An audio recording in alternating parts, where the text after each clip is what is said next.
ਸਤਿ ਸ਼੍ਰੀ ਅਕਾਲ ਦੋਸਤੋ, ਸਵਾਗਤ ਹੈ ਤੁਹਾਡਾ ਸਾਰਿਆਂ ਦਾ ਤੁਹਾਡੇ ਆਪਣੇ YouTube ਚੈਨਲ ਜਸ ਸੰਧੇ ਦੇ ਵਿੱਚ। ਹਾਂਜੀ ਦੋਸਤੋ, ਅੱਜ ਅਸੀਂ ਇੱਕ ਹੋਰ ਵੱਡੀ ਖਬਰ ਲੈ ਕੇ ਹਾਜ਼ਰ ਹੋਏ ਹਾਂ। ਸਰਕਾਰੀ ਮੁਲਾਜ਼ਮਾਂ ਨੂੰ ਲੱਗੇਗਾ 5000 ਜੁਰਮਾਨਾ।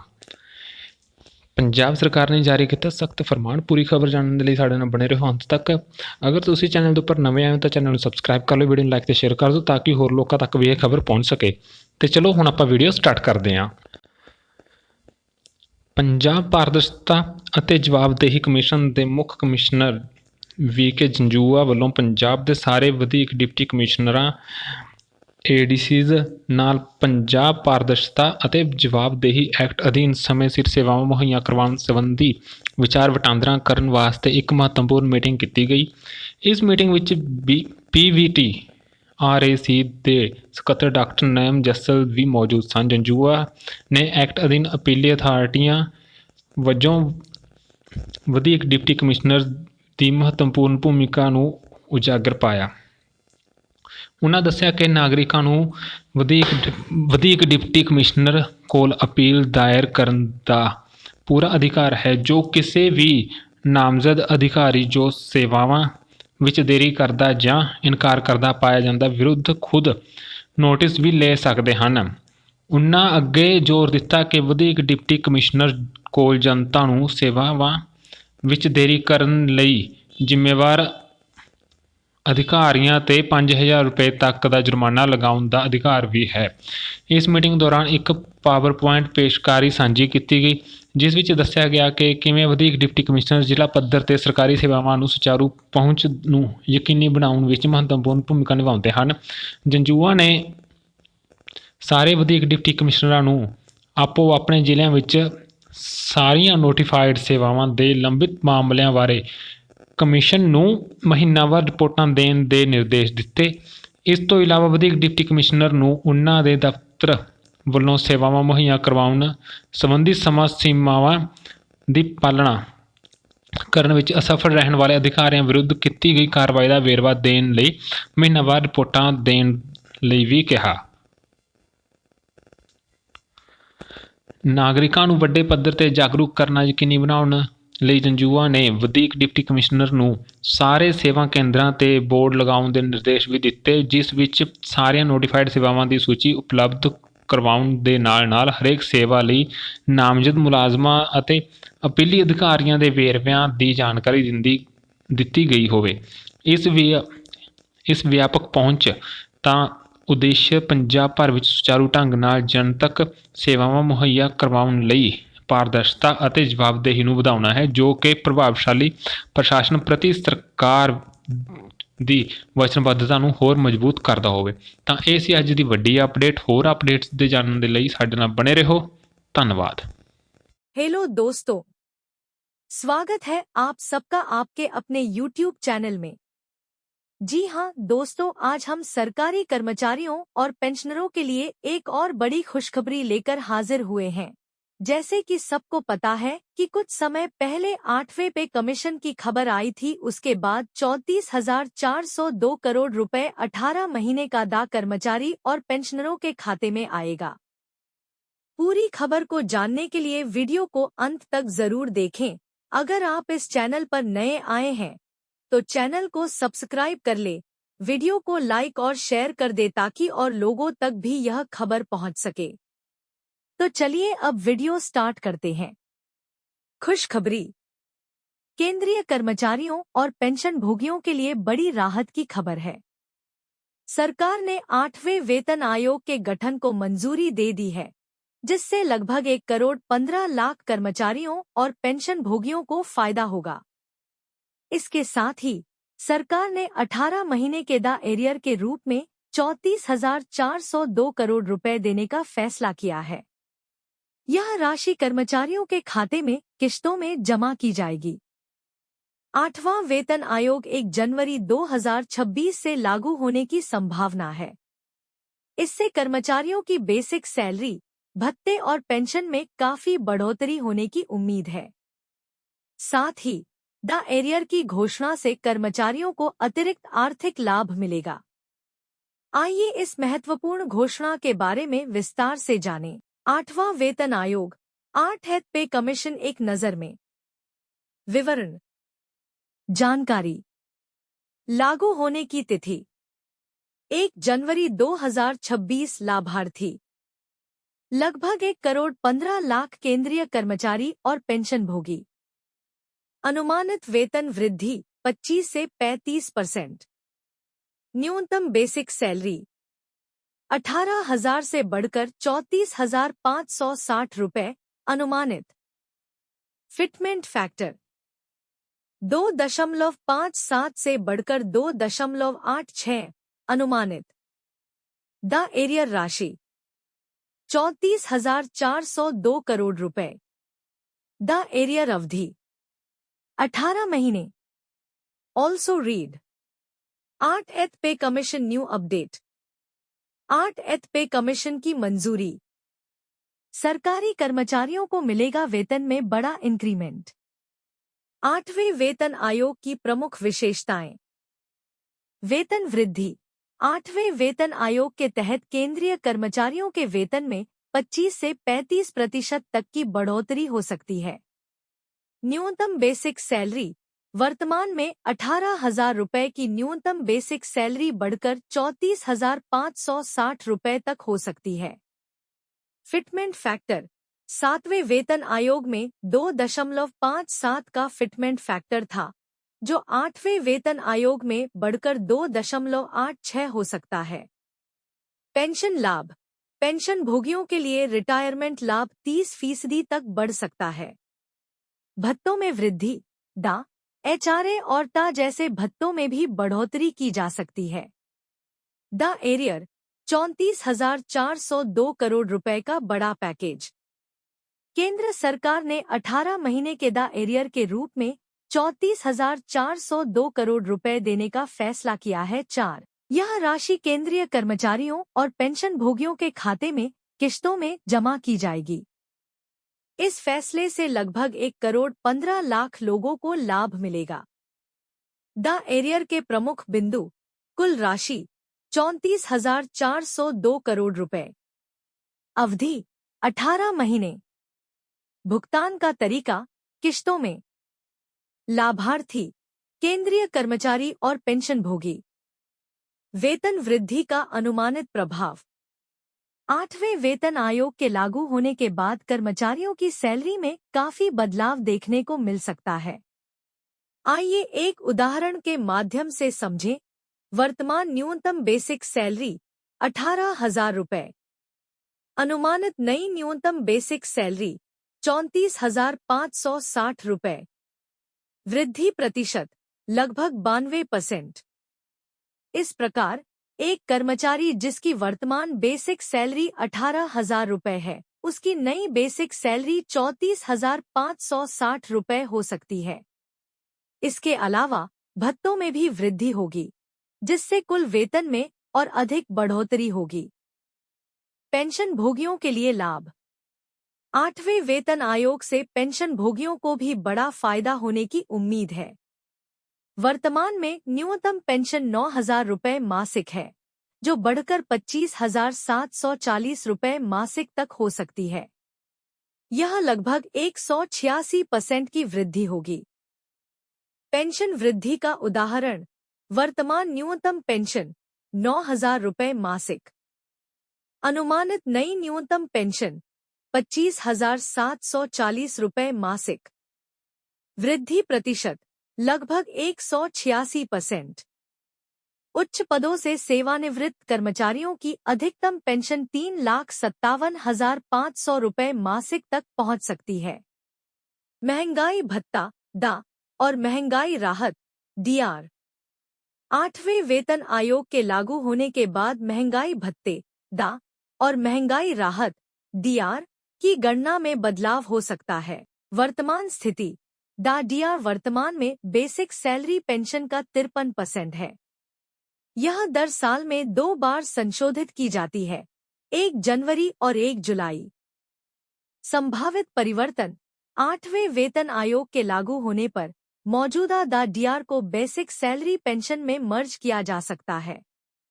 नया द डीआर 0 से शुरू हो सकता है और फिर धीरे धीरे बढ़ेगा। ईपीएस 95 पेंशनर्स को कितनी पेंशन मिलेगी? पेंशन कैलकुलेशन कैसे होती है? मिनिमम कितनी पेंशन मिलेगी? एचआरए हाउस रेंट अलाउंस में संभावित बदलाव। 8वें वेतन आयोग के तहत एचआरए में भी बदलाव की संभावना है। यह बदलाव शहरों के वर्गीकरण के आधार पर हो सकता है। यह दर साल में 2 बार संशोधित की जाती है, 1 जनवरी और 1 जुलाई। संभावित परिवर्तन। 8वें वेतन आयोग के लागू होने पर मौजूदा डीआर को बेसिक सैलरी पेंशन में मर्ज किया जा सकता है। नया डीआर 0 से शुरू हो सकता है और फिर धीरे धीरे बढ़ेगा।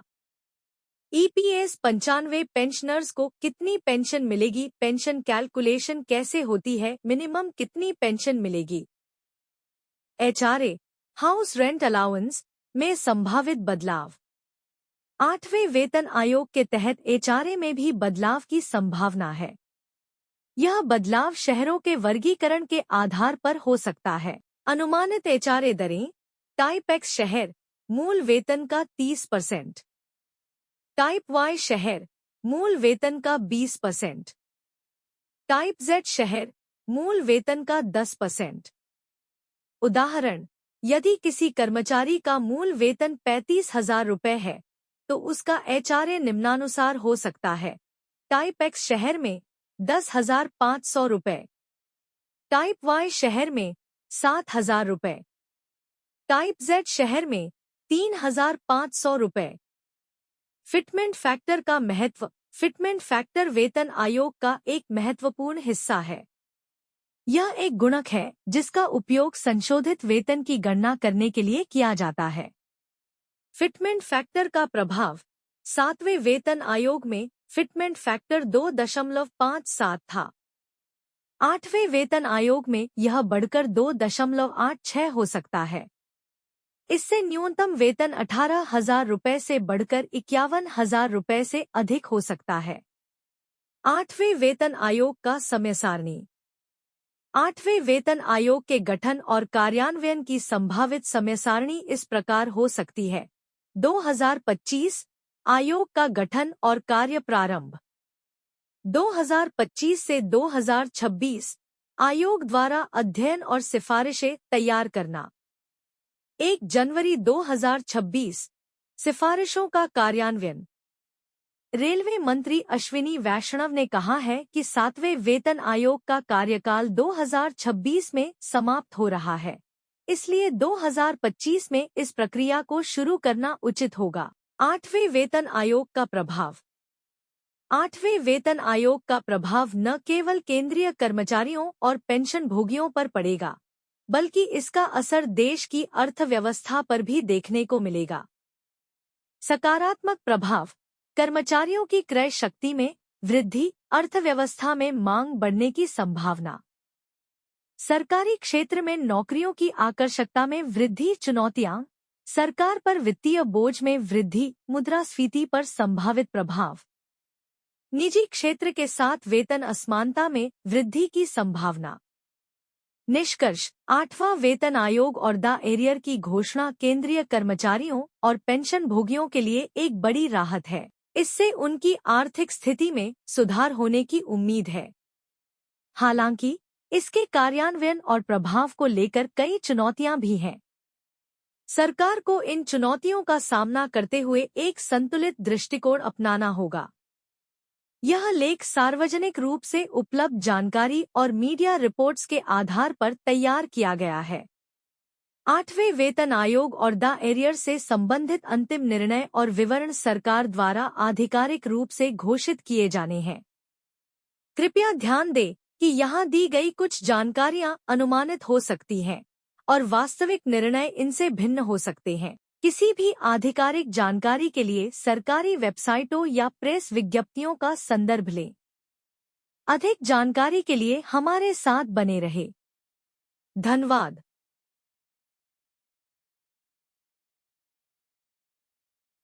हाँ जी दोस्तों, अज असीं एक होर वड्डी खबर लेके हाजिर होए हां। बजट तो पहलां केंद्र सरकार दा कर्मचारियों लई वड्डा ऐलान, 1 अप्रैल तो लागू होने वाली है स्कीम। पूरी खबर नूं जानने लई वीडियो नूं अंत तक जरूर देखो। अगर तुसीं चैनल दे उपर नवें आए हो तो चैनल नूं सबसक्राइब कर लो, वीडियो नूं लाइक ते शेयर कर दो ताकि होर लोकां तक भी यह खबर पहुँच सके। तो चलो हुण आपां वीडियो स्टार्ट करते हैं। सरकार ने केंद्रीय मुलाजमां लई अधिकारत तौर पर यूनीफाइड पेंशन स्कीम यानी कि UPS का ऐलान किया है। यह स्कीम 1 अप्रैल 2025 तो लागू की जाएगी। इस नाल कर्मचारियों नूं सेवा मुक्ति तो बाद गारंटीशुदा पेंशन मिलेगी, जिस नाल उन्हां दी वित्तीय सुरक्षा यकीनी होवेगी। UPS का उद्देश्य पुरानी पेंशन स्कीम यानी कि OPS ਅਤੇ नवीं पेंशन स्कीम NPS विचकार संतुलन बनाउण लई है। इस दे तहत मुलाजमां नूं सेवा मुक्ति तो बाद गारंटीशुदा पेंशन मिलेगी। यह पेंशन कर्मचारियों की मूल तनख्वाह के 50% के बराबर होवेगी, जो जीवन भर लई दित्ती जाएगी। इस लई कर्मचारियों नूं घट्टो घट्ट 25 साल सेवा करनी पवेगी। नाल ही महंगाई राहत DR का लाभ भी समय समय ते पेंशन विच जोड़िया जाएगा। हुण तुहानूं ये भी दस दिंदे कि किहड़े-किहड़े कर्मचारी ले सकते हैं UPS का लाभ। केंद्र सरकार ने उन्हां मुलाजमां ते लागू होवेगी UPS स्कीम जो राष्ट्रीय पेंशन स्कीम यानी कि NPS के अधीन आउंदे हन अते UPS की चोण करते हैं। कर्मचारियों कोल NPS अधीन UPS अपनाउण जां NPS अधीन पुरानी योजना राहीं जारी रखण का विकल्प होवेगा। हालांकि UPS की चोण करन वाले कर्मचारी किसी होर नीति रियायत लई योग्य नहीं होणगे। NPS के तहत कर्मचारियों नूं अपनी मूल तनख्वाह 10% योगदान पाउणा पैंदा है, जदों कि सरकार का योगदान 14% है। इस दे नाल ही 1 अप्रैल 2025 तो UPS लागू होने तो बाद सरकार का योगदान कर्मचारी की मूल तनख्वाह का 18.5% होवेगा। इसका मतलब कि कर्मचारियों नूं हुण ज़्यादा पेंशन मिलेगी, पर इस नाल सरकारी खजाने ते वाधू बोझ पवेगा। पहले साल विच इसका अनुमानित खर्चा 6,250 करोड़ रुपए तक का हो सकता है। 50% पेंशन रिटायरमेंट तो बाद कर्मचारी नूं उसकी बेसिक तनख्वाह विचों 50% पेंशन मिलेगी, जो जीवन भर जारी रहेगी। महंगाई राहत जिमें DR समय समय ते पेंशन विच जोड़िया जाएगा। परिवार का की लाभ होवेगा। कर्मचारी की मौत तो बाद परिवार के एक मैंबर नूं पेंशन 60% हिस्सा मिलेगा। घट्टो घट्ट पेंशन 10 साल जां इस तो बाद सेवा मुक्त सेवा करने वाले कर्मचारियों नूं घट्टो घट्ट 10,000 पेंशन मिलेगी। ग्रैचुटी अते एक मुश्त रकम सेवा मुक्ति ते कर्मचारियों नूं ग्रैचुटी तो इलावा एक मुश्त रकम भी दित्ती जाएगी, जो उन्हां दी सेवा के आधार पर निर्धारित की जाएगी। तो ये सी अज दी वड्डी अपडेट। होर अपडेट्स जानने दे साडे नाल बने रहो। धन्नवाद। हाँ जी दोस्तों, अज एक तुहाडे लई होर वड्डी खबर लेके हाजिर होए हां। जिवें कि तुहानूं सब नूं पहलां पता है कि कुछ दिन पहलां एक वायरल होई सीगी लड़की जो महाकुंभ के मेले दे विच होई सीगी, मोनालिसा। ते करोड़पति महाकुंभ की मोनालिसा वायरल गर्ल ने दसी अज सच्चाई अपनी। महाकुंभ विच अपनी खूबसूरती और तिखे नैन नक्श कारण वायरल हुई मोनालिसा बारे कई तरह के दावे किए जा रहे हैं। इस दौरान सोशल मीडिया ते मोनालिसा बारे एक वड्डा दावा किया जा रहा है कि मोनालिसा ने महाकुंभ विच 10 दिनों विच 10 करोड़ रुपए कमाए हैं। यह दावा सोशल मीडिया ते वायरल हो रहा है। इस दौरान मोनालिसा ने इस दावे नूं लैके एक वड्डा बयान दिता है। मोनालिसा ने कहा कि जेकर उन्होंने इन्ने पैसे कमाए हैं तां ਉਹ ਇੱਥੇ क्यों रहेगी ਅਤੇ माला क्यों बेचेगी। मोनालिसा ने इस दावे ਨੂੰ ਝੂਠ ਦੱਸਦਿਆਂ ਰੱਦ कर दिता है। मोनालिसा मूल रूप ਵਿੱਚ मध्य प्रदेश के इंदौर तो है। मोनालिसा अपने परिवार नाल महाकुंभ ਵਿੱਚ रुद्राक्ष ਅਤੇ मोतियां ਦੇ हार ਵੇਚ रही है। सोशल मीडिया ਸੈਂਸੇਸ਼ਨ बनन तो बाद मोनालिसा ਦੀਆਂ मुश्किलां भी वध गईਆਂ ਹਨ। यूट्यूबਰਾਂ ਤੋਂ ਲੈ ਕੇ आम ਲੋਕਾਂ जो महाकुंभ ਵਿੱਚ पहुंच रहे हैं, हर कोई मोनालिसा नाल इंटरव्यू और फोटो खिंचाना चाहता है। अजिही स्थिति विच वह चिंतित हो गई है। इस दौरान एक खबर भी आई है कि मोनालिसा मेला छड्ड के चली गई है। मोनालिसा के विचकार यह भी दोष लगाया गया है कि कुछ लोग उसनूं चुक्कण आए सन। मोनालिसा ने अपनी खूबसूरती नाल सोशल मीडिया पर हलचल मचा दी है। मोनालिसा दी पूरियां अखां ते सादगी ने लोकां दा दिल ਜਿੱਤ ਲਿਆ ਹੈ। ਲੋਕ ਮੋਨਾਲੀਜ਼ਾ ਬਾਰੇ ਜਾਣਨ ਲਈ ਬਹੁਤ ਉਤਸੁਕ ਹਨ, ਜੋ ਮਹਾਕੁੰਭ ਵਿੱਚ ਵਾਇਰਲ ਹੋਈ ਸੀ। ਲੋਕ ਮੋਨਾਲੀਜ਼ਾ ਬਾਰੇ ਤਰ੍ਹਾਂ ਤਰ੍ਹਾਂ ਦੀ ਜਾਣਕਾਰੀ ਲੱਭ ਰਹੇ ਹਨ। ਇਹ ਸੀ ਵੱਡੀ ਖਬਰ। ਹੋਰ ਖਬਰਾਂ ਦੇ ਲਈ ਸਾਡੇ ਨਾਲ ਜੁੜੇ ਰਹੋ। ਧੰਨਵਾਦ।